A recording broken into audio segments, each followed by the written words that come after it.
The IEC 6150 global event, I have been attending it myself for 4 years. It's a really good forum for utilities, for vendors, for researchers to come together to discuss real life examples and applications, and I think that's what makes the difference, and that's why people should attend this conference.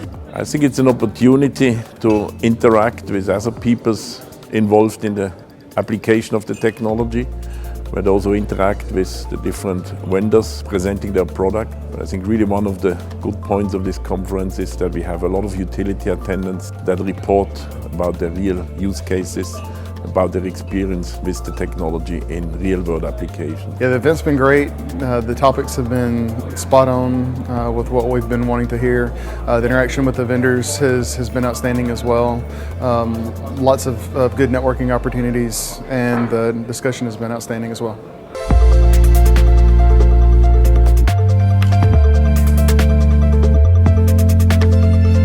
It's important when coming to this conference is that you learn to see new system, new software tools, meet other vendors and see what is more in the world of 61850 than your own world that you work in.